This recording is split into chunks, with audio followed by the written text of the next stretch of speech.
두 달 넘게 지속해온 거리두기 2.5단계 조치가 2단계로 내려갔습니다. 식당, 카페, 노래 연습장 등의 영업시간은 밤 10시로 1시간 늘어났고 유흥시설도 영업이 재개됐습니다. 5명 이상 사적 모임 금지 조치는 계속 유지됩니다. 양천 소각장 공동이용 협약을 둘러싸고 주민과 행정 간 갈등이 계속되고 있습니다.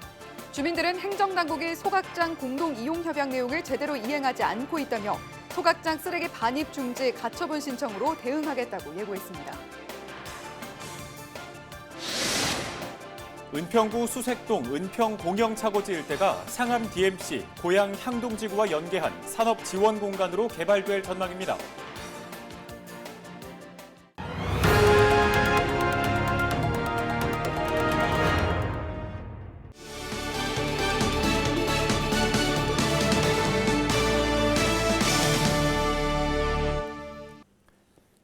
시청자 여러분 안녕하십니까? 헬로티비 뉴스입니다. 두 달 넘게 지속된 거리두기 2.5단계 조치가 2단계로 내려갔습니다. 적용 시점은 15일부터인데요. 거리두기 단계 조정으로 식당과 카페는 매장 내 취식 가능 영업시간이 밤 10시까지로 1시간 늘어났고 노래 연습장과 실내 체육시설, 학원 등의 영업시간도 밤 10시까지로 조정됐습니다. 결혼식장과 장례식장 인원은 50명 미만에서 100명 미만으로 스포츠 경기장은 수용 가능 인원의 10%까지 관중을 받을 수 있습니다. 단 5인 이상 사적 모임 금지와 목욕장업의 사우나, 찜질 시설 운영 금지 조치는 유지됩니다. 대중교통 운행 횟수도 조정됐는데요. 자세한 내용은 서울시의 브리핑으로 확인하시죠. 21시부터 최대 30% 감축 운행했던 지하철, 시내버스 운행이 오늘부로 22시부터 최대 20% 감축 운행으로 완화됩니다. 지하철 운행은 2.5단계 때보다 15회 증차 운행되고 시내버스는 874회 증회됩니다. 서울시는 방역수칙 위반 업소에 대해서는 과태료 처분과 2주간 집합금지 조치를 하고 방역수칙을 어긴 관리자와 이용자 등에 대한 구상권 청구도 강화할 계획이라며 방역수칙을 철저히 지켜달라고 당부했습니다. 최근 2주간 서울의 코로나19 일평균 확진자는 144명입니다. 다음 소식입니다. 무용지물이 된 양천 소각장 공동이용협약서. 헬로티비 뉴스에서는 관련 내용 여러 차례 보도해드렸습니다. 올해 재협약이 진행 중인 상황에서 서울시장 보궐선거도 이뤄질 예정이어서 주민들은 법적 대응도 예고를 하고 있는 상황입니다. 자세한 내용은 심다혜 기자가 보도합니다. 양천 소각장 관련 주민과 행정 간 갈등이 계속되고 있습니다. 주민들은 서울시가 협약 내용을 지키지 않을 경우 쓰레기 반입을 저지하겠다고 예고했는데요. 소각장 관련 주민 민원은 현재 진행형입니다.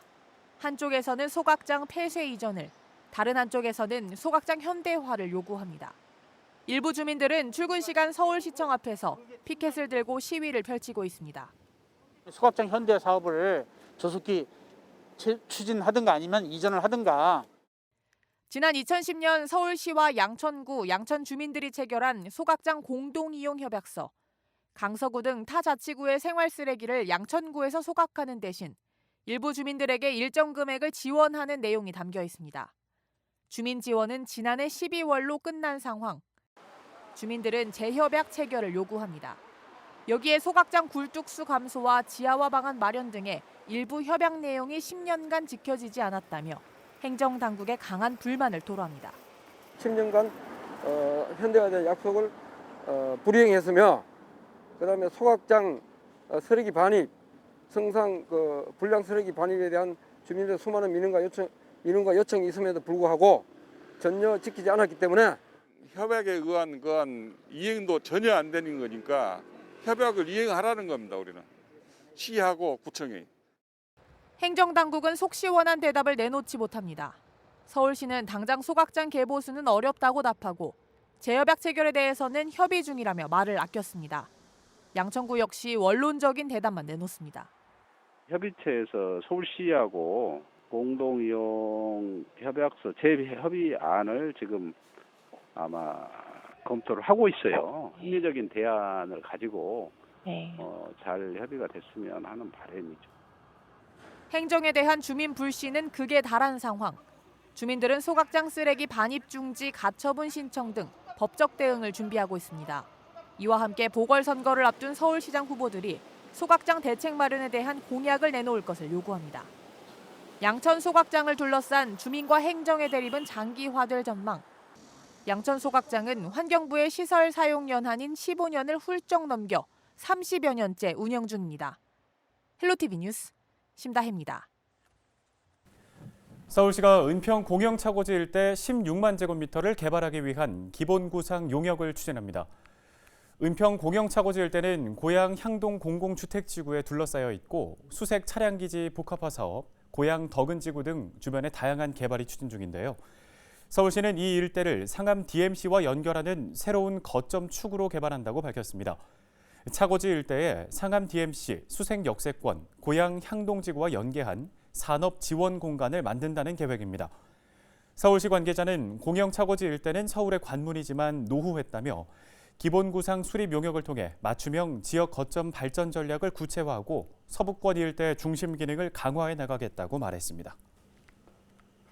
지난 4일 발표된 부동산 대책의 핵심은 짧은 시간에 집을 많이 지어 공급을 늘리는 효과로 집값을 잠재우겠다는 겁니다. 집을 늘리는 방법은 10년 가까이 걸리는 재건축 재개발을 공공이 주도해 5년 이내로 줄이면서 규제는 완화하고 혜택은 늘려 재개발 재건축을 활성화한다는 겁니다. 새로운 부동산 대책이 나온 지 열흘 정도 지났는데요. 부동산 대책 발표 후 은평 지역의 부동산 시장 분위기는 어떨까요? 손성혜 기자가 현장의 목소리를 들어봤습니다.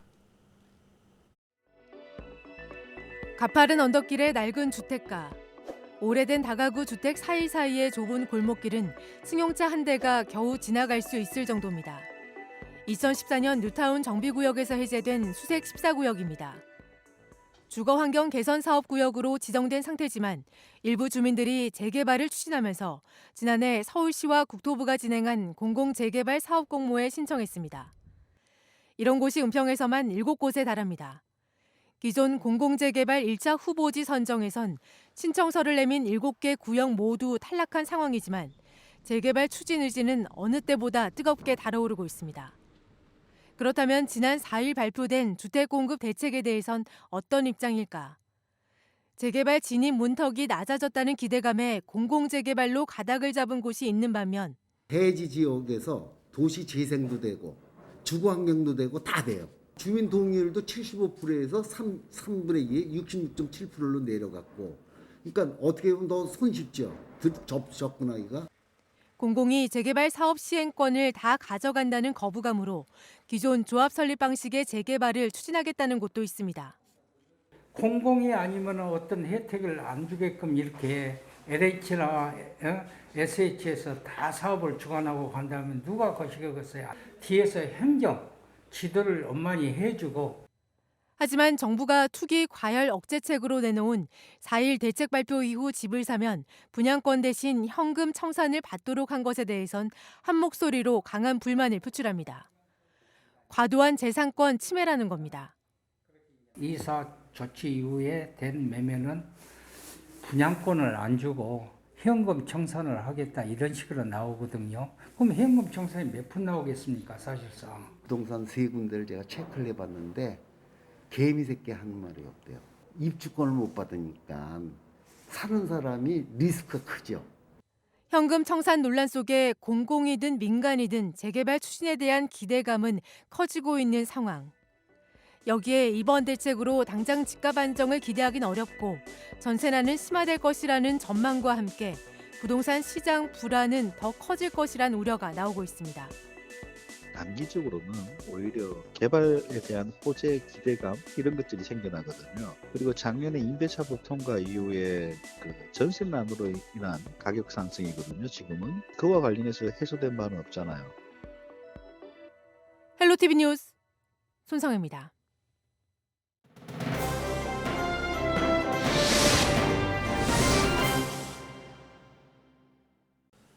양천구는 바람직한 간판 문화를 확산하기 위해서 지난 2009년부터 간판 개선 사업을 추진하고 있습니다. 그런데 이 사업이 도시 미관 정비를 목표로 하다 보니 일부 지역이나 상가에만 지원이 집중되거나 건물명 교체 등과 같은 다소 사업 목적에 적합하지 않은 무분별한 지원이 이루어지고 있다는 지적이 나오고 있는데요. 이런 문제를 제기한 유영주 양천구 의원 화상 연결해서 자세한 이야기 들어보겠습니다. 예, 의원님 나와 계신데요. 안녕하세요. 예, 안녕하세요. 목일동 신정 1, 2동 구의원 유영주입니다. 예, 최근 양천구의회 구정질문을 통해서 개선 사업 문제점을 좀 지적을 해주셨습니다. 예, 우선 LED 간판 개선 사업 정확히 어떤 사업인지부터 짚어주시죠. 네, LED 간판 개선 사업은 무질서하게 난립되어 있는 5개 광고물을 지역 특성에 맞는 에너지 전략형 LED 간판으로 교체 설치하는 사업으로서 바람직한 간판 문화를 확산하고 아름다운 도시미관 형성에 기여하고자 추진하는 사업입니다.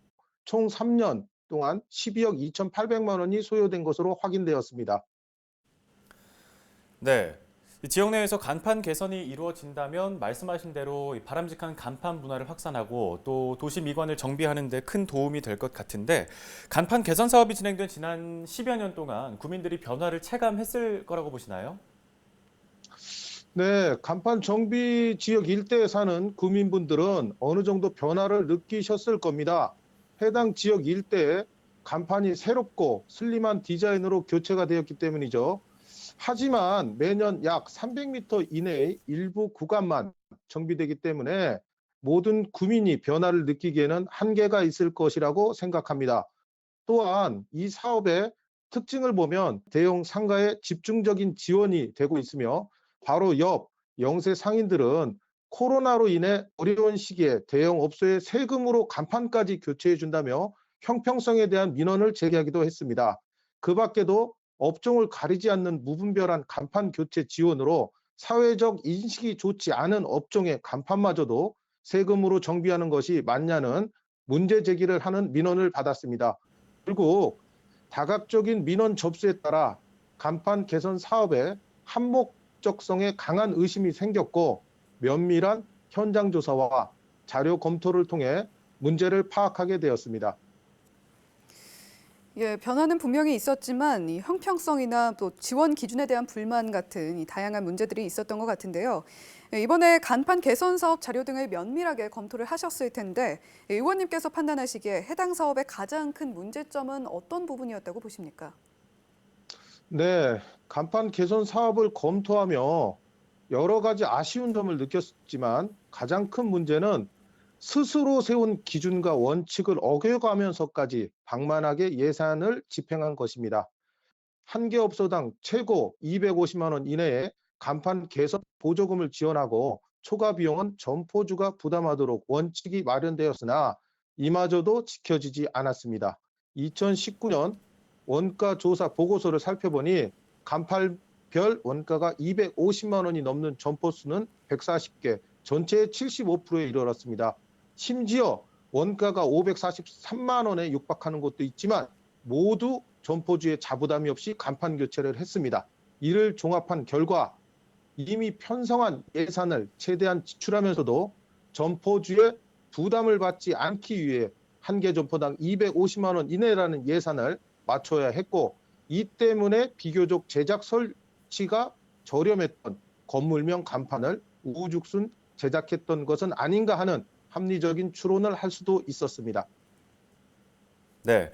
예산은 늘고 효과는 오히려 떨어진다 이런 문제점을 지적을 해주셨는데요. 그러면 간판 개선 사업이 목적에 맞게끔 진행이 되려면 어떤 점이 개선돼야 한다고 보고 계신가요? 네, 간판 개선 사업이 비단 양천구만의 문제는 아닐 거라는 생각이 듭니다. 아마도 타 시도 및 타 구에서도 비슷한 문제가 발생할 수도 있습니다. 따라서 이를 미연에 방지하기 위해서는 첫째, 간판 개선 사업의 근거가 되는 조례를 수정하여야 합니다. 이를 통해 간판 개선 사업의 투명성을 확보하고 무분별하게 간판을 지원하지 않도록 사회적으로 인식이 좋지 않은 업종에 대한 지원을 배제하는 등의 규정도 신설해야 합니다. 둘째, 간판 개선의 사업의 계획을 수립하고 시행하는 구청의 책무를 거듭 강조할 수밖에 없습니다.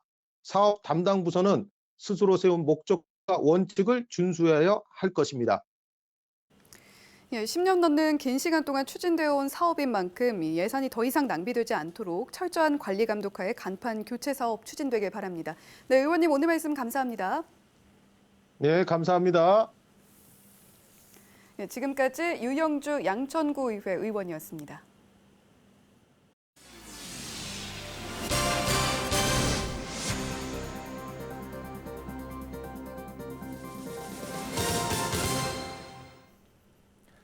목동 아파트 2, 3단지가 재건축 1차 안전진단을 조건부로 통과했습니다. 목동 2단지와 3단지는 재건축 1차 정밀 안전진단에서 각각 52.31점과 51.92점을 받아 조건부 통과인 D등급 판정을 받았습니다. D등급은 추후 공공기관의 2차 정밀 안전진단인 적정성 검토를 통해 최종 통과 여부를 가리게 됩니다. 앞서 목동 아파트 14개 단지 중 4단지와 5단지 등 5개 단지가 1차 안전진단 관문을 넘었고 목동 6단지는 지난해 6월 재건축 안전진단을 처음으로 최종 통과했습니다. 9단지는 1차 관문은 넘었지만 지난해 9월 말 2차 정밀 안전진단에서 탈락했습니다.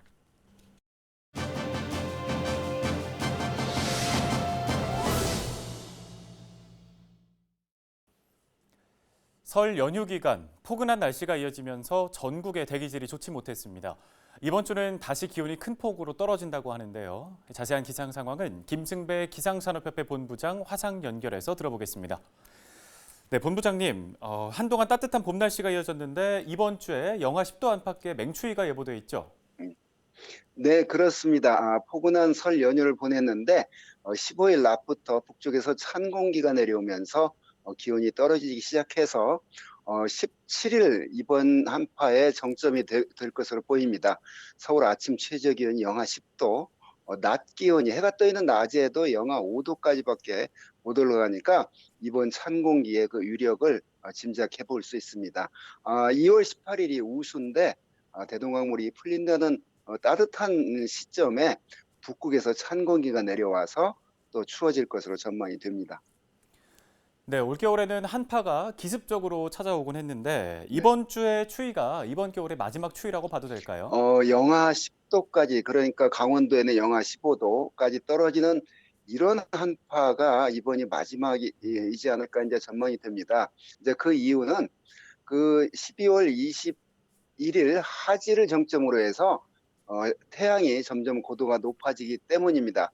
그런데 이제 지난 1월과 2월을 되돌아보면 북극에서 찬 공기가 주기적으로 내려오면서 추워졌는데 이번 우수날 한파가 이번 영하 10도 안팎의 마지막 강한 추위가 될 것으로 보이고요. 그러나 3월에 들어서도 아침 기온이 영하 3도 내지 4도 떨어지는 우리가 말하는 꽃샘 추위는 두서너 차례 또 나타날 것으로 전망이 되니까 완전히 추위가 끝났다 이렇게 표현보다는 이런 강한 한파는 이번이 마지막일 것이다 이렇게 보여집니다. 네, 지난 설 연휴 미세먼지 정말 심했잖아요. 이번 추위가 물러나면 앞으로 미세먼지 전망은 어떻게 보고 계십니까? 겨울철에 사만사원 대신 오죽하면 사만사미라는 말이 신조어가 생겨났거든요. 사나흘 춥고 사나흘 따뜻한 그날에 미세먼지가 높다 이제 이런 뜻인데요. 우리가 늘상 주변에서 미세먼지 배출원을 끼고 사는데 날씨 조건, 그러니까 바람 조건에 따라서 미세먼지 농도가 높아지고 낮아지고 하는데 지난 설 연휴 포근한 날씨를 겪은 대신에 미세먼지 농도는 확실히 높았습니다. 미세먼지가 1년 12달 중에 가장 높은 시점이 3월에서 4월이거든요.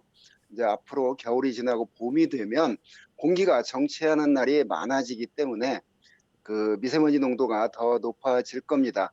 미세먼지가 높아진다는 그런 그 기상 정보가 있으면 불필요한 외출은 가급적 삼가는 게 좋겠고요. 건강한 분들도 외출하고 돌아온 뒤에는 손과 발을 특히 전신 목욕을 하는 그런 어떤 그 대비가 필요합니다. 네, 잘 들었습니다. 오늘 도움 말씀은 여기까지 듣겠습니다. 고맙습니다. 네. 네, 지금까지 기상산업협회 김승배 본부장과 앞으로 기상 전망에 대해서 얘기 나눠봤습니다.